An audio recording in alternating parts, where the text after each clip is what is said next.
नमस्कार, सत श्री अकाल, राम राम सा, खमाणी वणक्कम, प्रणाम। आप सभी का ऑल्टरनेट मीडिया में फिर से स्वागत है। मैं आपकी होस्ट गायत्री देवी। हमारे साथ जुड़े हैं marshal GS Bedi sir. Amit Shah and Modi ji की जो गवर्नमेंट है वो अपनी strategies with respect to terrorist organisations Pakistan, इन पे बहुत जबरदस्त रैपिड चेंजेस आ रहे हैं। अचानक से वो हिंदुइज्म का राग अलापने लगे हैं। उसके साथ साथ बड़े सॉफ्ट कॉर्नर दिखाने की कोशिश कर रहे हैं। तो मोदी और शाह ने कच्ची गोलियां नहीं खेली हुई, उनको पता है ये क्या करने की कोशिश कर रहे हैं। Strategy change. कहा जहां डिफेंस खेल रहे थे वहां ऑफेंस पे आ गए हैं। जहां अननोन गनमैन को अनलीश कर दिया गया है, पूरी तरीके से अपने एसेट्स को अनलीश कर दिया गया है, वहीं यूएन में भी इनको काउंटर किया जा रहा है। तो यूएन में एक हमेशा से रहता है कि यूएन के अंदर पाकिस्तान अपनी बढ़त बनाने की कोशिश करता है, पर क्या है, इन ऑर्गेनाइजेशंस की वैल्यू खत्म होती जा रही है। तो अब भारत के अंदर इनको लेकर स्ट्रैटेजी चेंज की गई है। क्या है ये strategy? And this is the first time the Indian government has come forward and designated Pakistan-based 23 terrorist as biggest security threat for India. और उसके साथ साथ कई सारे और भी चेंजेस आए हैं। Sir, a very warm welcome on the show. Thank you very much, always a pleasure. जी सर, ये कौन है ये 23 इंडिविजुअल्स?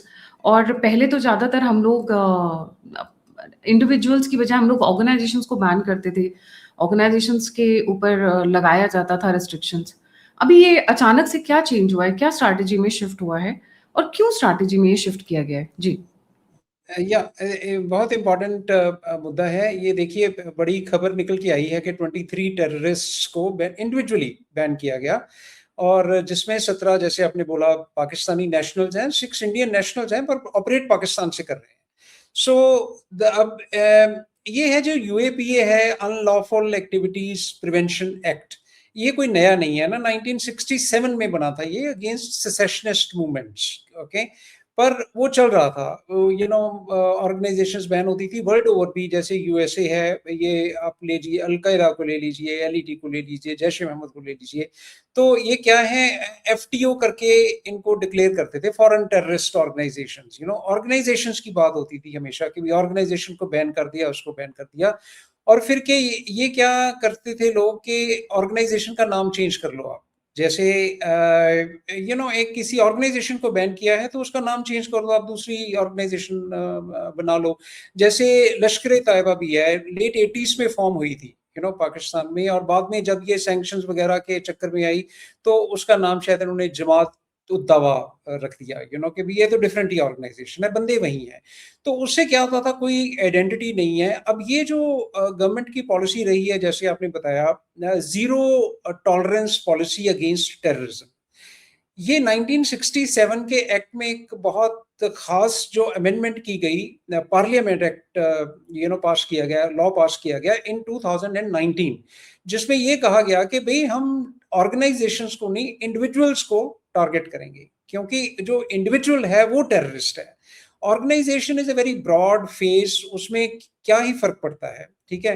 तो ऐसे करते करते तब से तकरीबन 80 लोग इंसिडेंटली नेम किए जा चुके हैं इंडिविजुअली, पर इतना इम्पैक्ट इकट्ठा नहीं आया कभी। जैसे ना 23 अचानक से किए, जैसे बहुत पेपर वर्क लगा हुआ है इस पे कि कौन है ये लोग। जैसे अपने नाम अगर आप गूगल भी करेंगी तो पता चल जाएगा, कुछ नाम है इसमें, मैंने भी नोट किए हैं, मैं आपको थोड़ा पढ़ देता हूँ। जैसे हाँ, ये हैं आपके सामने, मसूद इलियास कश्मीरी है, मोहम्मद, इनके सबके ताल्लुक हैं। ये क्या लोग करते हैं, they are terrorist involve in anti India activities, terrorism को प्रमोट करते हैं, टेररिस्ट को इन्फिल्ट्रेट कराते हैं, आर्म स्मगलिंग करते हैं और अनरेस्ट पैदा करते हैं।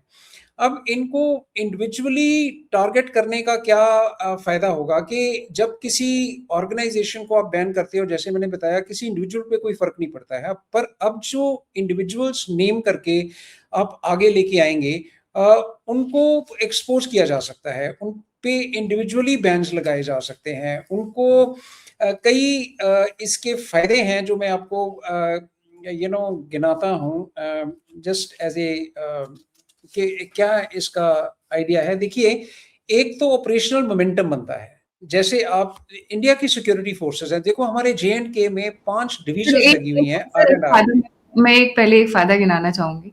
आसान हो जाता है कि वो जो हमारे अननोन बैठे हुए हैं, हमारे जो वेल विशर हैं, उनको ये लिस्ट ही दे दो, जैश ए मोहम्मद में कहाँ ढूंढेंगे, तो ढूंढने वाला काम इंडियन गवर्नमेंट ने कर दिया है, बाकी का काम अननोन आसान हो जाएगा उनके लिए। जी। हाँ, वो हम चलो लीगल तरीके से बात करते हैं, ठीक है। सो उसमें क्या है कि एक ऑपरेशनल मोमेंटम बनता है। देखिए जैसे सिक्योरिटी फोर्सेस डिप्लॉयड हैं जे-एंड-के में, 5 डिविजन्स हैं आरआर की। अब हमेशा ऐसे ही जब कोई आप लिस्ट दिखाते हो, कोई ब्रीफिंग होती है कहीं भी ओपन सोर्स में, अच्छा भी जे-एंड-के एरिया में जहाँ हमारे कश्मीर में कितने टेररिस्ट ऑपरेट कर रहे हैं, तो आप एक फिगर बताते हैं लोग, 200 टेररिस्ट हैं, 220 टेररिस्ट हैं, कौन है ये, कहाँ हैं, कौन है इनके पीछे, कैसे आते हैं। और सिक्योरिटी फोर्सेस हमारी शहीद होती रहती हैं, इधर ऑपरेशन हो गया, उधर ऑपरेशन हो गया, और अननोन से लोग हैं ये जो आगे एज ए स्टूज काम करते हैं, उनको मार देते हैं क्योंकि मौके पे वो आपको नुकसान पहुंचा रहे थे, पर इनके पीछे कौन है, मास्टरमाइंड कौन है, हु इज द पर्सन, तो उनको आइडेंटिफाई करना जरूरी हो जाता था। अदरवाइज क्या न्यूज आती थी, आज लश्कर ए तैयबा के 5 टेररिस्ट वहां पे मारे गए, आज जैश ए मोहम्मद के वहां पे 10 टेररिस्ट का एनकाउंटर हो गया। तो पर जब आप वो सिक्योरिटी फोर्सेस भी या जनरली जनता सोचती है कि क्या है, ये भी फिगर है, स्टैटिस्टिक्स हैं, क्या बताए जा रहे हैं। पर जब अब नाम निकल के आता है कि ये 1 2 3 4 ये लोग हैं जो हमारे निशाने पे हैं, और एक ऑपरेशनल मोमेंटम बनता है सिक्योरिटी फोर्सेस के लिए भी कि हाँ, हम किसी कोई बंदा आइडेंटिफाई हो गया है, तो अब उस पे एक्शन लिया जाएगा, तो हो सकता है ये जो चीजें वो करवा रहा था वो कम हो जाए, और हमारा जो मोमेंटम है, हमारा जो काम हम इतनी देर से कर रहे हैं, उसमें थोड़ी हमें मदद मिले या उसमें बढ़ोतरी मिले। फिर क्या है कि लीगल एंड डिप्लोमेटिक पोजीशनिंग होती है। अब जब इंटरनेशनल फोर्सेस को भी बताते हो या इंटरनेशनल ऑर्गेनाइजेशन को बताते हो कि आपको किससे प्रॉब्लम है, तो ये ऑर्गेनाइजेशंस हैं, तो ऑर्गेनाइजेशंस हैं, अब इसमें किससे प्रॉब्लम है। तो अभी क्या है कि आप बता सकते हो कि भाई ये है इंडिविजुअल 1 2 3, अब इनकी फॉरेन एसेट्स हैं, इनकी लॉजिस्टिक्स नेटवर्क है, इनके इनकी मूवमेंट होती हैं एक कंट्री से दूसरे कंट्री। अब किसी को बताना है कि किसको टारगेट करना, तो अब इनकी, जैसे हम यहाँ पे लुकआउट काइंड ऑफ सर्कुलर निकालते हैं, तो इंटरनेशनली कोई आइडेंटिफाई होता है कि ये लोग हैं भाई। नहीं तो जब जैश ए मोहम्मद आती है या लश्कर तैयबा के, सिर्फ एक लीडर का नाम पता लगता है, उसके नीचे कौन मास्टरमाइंड्स हैं, कौन लोग काम कर रहे हैं उस लेवल पे, वो जनरली निकल के सामने नहीं आते। तो ये आइडेंटिफिकेशन से एक फायदा हुआ कि आपकी लीगल और डिप्लोमेटिक पोजीशनिंग होती है इंटरनेशनल एरिना में कि ये लोग हैं जो हमें चाहिए, जो वांटेड हैं, जिनके ऊपर नजर रखी जाए। और डोमेस्टिक पॉलिटिकल मैसेजिंग होती है। देखिए ना, इंडिया में भी लोग देख रहे हैं कि भी आप क्या कर रहे हो टेररिज्म के खिलाफ, सिर्फ 4-5 इधर मार दिए, उतनी में उसको जोड़ते जाइए, पर एंड रिजल्ट क्या होता है। अब ये क्लियरली दिखा रहा है कि भी आप डीप रूट जा रहे हो, ऐसा नहीं है कि आप सरफेस को या सिम्टम्स को खत्म कर रहे हो, you are getting to the root of the problem. आप आइडेंटिफाई कर रहे हो लोगों को, आप बोल रहे हो कि ये लोग प्रॉब्लमेटिक हैं, इनको एलिमिनेट करना है, जैसे भी एलिमिनेट करना है या अरेस्ट करना हमारा है, जब जैसे भी करना है, ठीक है। एंड देन आल्सो और giving to agencies like Interpol वगैरह को अभी तक क्या है, एब्सोल्युटली दैट्स व्हाट, फ्लैग ना कि ये या इंडिविजुअल है, इसका ये डॉक्यूमेंट है, this is what his profile has been, उनको फ्लैग करना आसान हो जाता है। फ्लैग करना। और लीगल एंड डिप्लोमेटिक पोजीशनिंग, जैसे मैंने बोला कि आप कर सकते हो।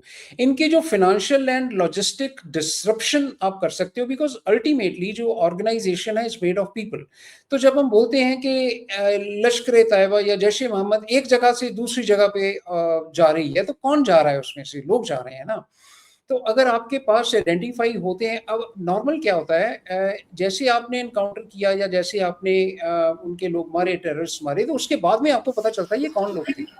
उसके पहले आइडेंटिफाइड नहीं होते हैं जनरली। एनकाउंटर हुआ, आप जैसे कोई एनकाउंटर हो रहा है, for example let's say encounter is just started, you ask any security forces के अंदर कौन लोग छुपे हुए हैं, तो शायद उनके नाम नहीं बता पाएंगे कि कौन लोग हैं ये, वो पता आपको इंफॉर्मेशन मिली या पॉलिटिकली। बेसिकली अगर मैं बोलूं इन क्रक्स की identification of the perpetuators, flagging internationally, ये एक बहुत इम्पोर्टेंट, ये बहुत इजी हो जाता है when you have the easy हो नेम्स। जाता है। हाँ, तो इनका जो आप फाइनेंशियल एंड लॉजिस्टिक्स डिसरप्शन आप कर सकते हो, तो एक इकोसिस्टम पे अटैक है आपका, कि इन्होंने जो इकोसिस्टम क्रिएट किया, जो उसकी लीडरशिप है, ओके, उस पे उसको आप टारगेट कर रहे हो। और एक लीडरशिप को टारगेट करने से, आई मीन ये लीडरशिप जो सब नोडल लीडरशिप है, I am not talking of the absolute apex, okay, जो सब लेवल की लीडरशिप है, उसको भी आप टारगेट करते हो, तो बहुत हद तक जो मोरल पे फ़र्क पड़ता है कि अब पीछे से कौन मदद करेगा, कौन पैसे भिजवाएगा। एक बंदा है जो आपको फ़ाइनेंशियल एड दे रहा है, अब लगता है कि उसके बैंक अकाउंट्स जगह-जगह पे सीज़ हो गए क्योंकि आपने नाम रख दिया ना उसके ऊपर कि भई इसकी प्रॉब्लम है इस बंदे की। अकाउंट तो हुँ। उस बंदे के नाम पे था, कोई किसी ने लश्कर-ए-तैयबा के नाम पे अकाउंट नहीं खुलवाया था कहीं। या कि जी। भई मेरे को ये पैसे यहाँ रखने हैं ना, बंदों के नाम पे अकाउंट होंगे, ठीक है? हुँ, तो आपने वो किया और एक बड़ी बात सबसे ऑपरेशनल क्लैरिटी आप देते हो अपनी सिक्योरिटी फोर्सेस को कि हुँ। किस तरफ हम जा रहे हैं कि गवर्नमेंट एक्चुअली सीरियस है ये ज़ीरो टॉलरेंस पॉलिसी को लेके। पर जी। जब हम इतने फ़ायदों की बात करते हैं वी ज now this is a very good step, here the very fact we are talking of कि इसको फ़ॉलो अप करने की ज़रूरत है और सबसे बड़ी फ़ॉलो अप करने से पहले हमें ये ज़रूरत है कि इसको ये डीरेल ना हो जाए। ये जो होता है ना, क्या होते हैं कि कोई भी चीज़ आप बड़ी चीज़ करते हो, उसके फ़ायदे बहुत होते हैं, कुछ एक चैलेंजेस भी होते हैं, ओके? अगर आपको ये ध्यान रखना है और गवर्नमेंट को व्हाट आई मीन टू से ध्यान रखना है कि भई इस चीज़ का ये जो अमेंडमेंट एक्ट है या जिसके अधीन हमने ये कदम लिया है, इसका मिसयूज़ ना हो क्योंकि पोटेंशियल मिसयूज़ हो सकता है। एक बार जो इस लिस्ट पे आ गया, वहाँ से निकलना मुश्किल हो जाएगा।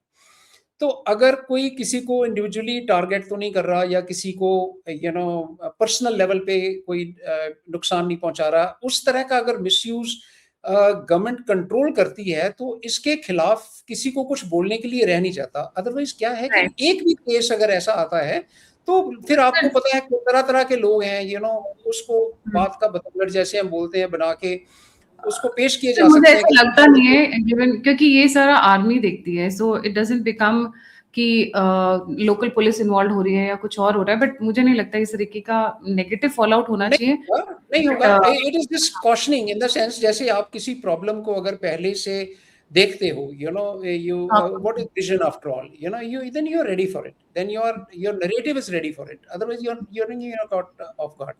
पर सबसे ज़्यादा ज़रूरत ये भी है कि इसको अब यहीं पे नहीं रोकना है, इसका फ़ॉलो अप चाहिए। Follow up with international organisations कि अभी हमने ये डिक्लेयर तो कर दिया, डिक्लेयर ही किया है ना, कोई अरेस्ट तो नहीं हो गए। पर इसकी डिक्लेरेशन के बाद क्या? तो अगर इसको वन बाय वन करके भी फॉलो अप किया जाता है और उसकी ब्रीफिंग्स होती हैं या from time to time domestically या इंटरनेशनली बताया जाता है कि भई ये लोग हैं जो प्रॉब्लमेटिक हैं और इनका नेटवर्क अगर ख़त्म किया जाता है और इनको डिफैंग जैसे किया जाता है, तो आई थिंक बहुत बड़ी अचीवमेंट हो सकती जी। है आने के फिर समय में। आपने कहा 23 में से 17 ऑलरेडी इंडियन सिटिज़न्स हैं और बाकी No, के 6 no, the other Indian way, other way. 17 Pakistani citizens हैं, हाँ, 6 वही इंडियन नेशनल्स हैं। अच्छा सॉरी मैं शायद उल्टा बोल गई। हाँ जी, 17 पाकिस्तानी नेशनल्स हैं और 6 इंडियन सिटिज़न्स हैं जो वहाँ पाकिस्तान में रह रहे हैं। इन हाँ। 6 के बारे में थोड़ा-सा अगर आपको कुछ पता है तो ज़रूर बताएँ। ये नहीं कौन है? ये कहाँ कैसे वहाँ पहुँच गए? मतलब ये भाग कर गए, कश्मीर से गए, बंगाल से गए, कहाँ से निकल के गए? और ऐसे ही गए होंगे, I mean not exactly I will not be in a position to say one by one के कैसे हैं। पर हाँ, कैसे गए lot of people will be operating from there after all who have crossed and are not able to come back. You see एक पोज़ीशन होगी जहाँ लोग जाते होंगे, आते होंगे, जाते होंगे, आते होंगे। अब आपने क्या है कि ये ज़ीरो जो टॉलरेंस पॉलिसी बनाई है, बॉर्डर मैनेजमेंट बहुत एक्टिव हो गई है। देखिए ना, बॉर्डर मॉनिटरिंग है जो हमारी, सिर्फ मैं वेस्टर्न बॉर्डर की बात नहीं कर रहा, सिर्फ पाकिस्तान के साथ बॉर्डर की बात नहीं कर रहा, बहुत से पोरस बॉर्डर थे। बांग्लादेश की बात हमने की थी थोड़ी देर पहले, ठीक है? सो ये अगर उनकी भी बात करें तो इनका फिर अगर आना-जाना मुश्किल हो गया है तो then after some time they would be scared कि now if you go back to India you are already, ये देखिए नाम तो अभी हमने अनाउंस किए हैं ना, इट इज़ नॉट कि ये कल पता चला होगा इन नामों का, ओके? और आज हमने अनाउंस कर दिए। This paper work must have been going for very long और ये अगर हमने डोमेस्टिकली ही, मेरा मानना है, आई मीन मेरी रीडिंग है कि अगर हमने सिर्फ डोमेस्टिकली एक्शन लेना होता ना इनके खिलाफ या अपने ही सब कॉन्टिनेंट में, तो इनको डिक्लेयर करने की कोई ज़रूरत नहीं थी। I think the policy is changing now that you have to expose them internationally. Because इनकी जो हरकतें हैं, इनके जो actions हैं, are probably not confined to local environment. They are probably operating from different countries, you know, of insignificant countries. अब लोगों को फॉरेन कंट्रीज के भी नाम पूछो तो बड़े बड़े कंट्रीज के नाम ही याद होते हैं, but you know there are so many छोटा छोटा छोटा छोटा countries from where you can operate and make an effect. So I think that is the whole idea, and जी to make it happen. जी Yeah. अननोन गनमैन के लिए list social media और public sources में available है. They can do whatever they want, but हाँ, जो बाकी की फ्लैगिंग है, financial transactions, their movement, Interpol के साथ कनेक्शंस करना अब बहुत आसान हो जाएगा. ये चाहे अपना नाम जैश रखें, पैश रखें, रैश रखें, कुछ भी रखें, जिस भी ऑर्गेनाइजेशन में ये जाएंगे, चाहे ऑर्गेनाइजेशन का नाम चेंज कर दें, ये जैश से लश्कर में चले जाएं, लश्कर से जमातु दावा में चले जाएं, जहां जाना जाएं, they will be pin pointed and they'll be hunted down. They will be hunted down today, tomorrow or day after tomorrow. पर अब इनकी लिस्ट तैयार है. Thank you so much sir for joining. जाने से पहले सभी व्यूअर्स से रिक्वेस्ट है, don't forget to like, subscribe and share the Altneat Media. अगर आप मुझे कंट्रीब्यूट करना चाहते हैं तो दिए हुए नंबर और यूपीआई पे आप मुझे कंट्रीब्यूट कर सकते हैं. आप मुझसे जुड़ना चाहते हैं, इन्फॉर्मेशन शेयर करना चाहते हैं, सभी लिंक्स डिस्क्रिप्शन बॉक्स में. इसी के साथ जय हिंद, जय श्री राम, हर हर महादेव. Thank you.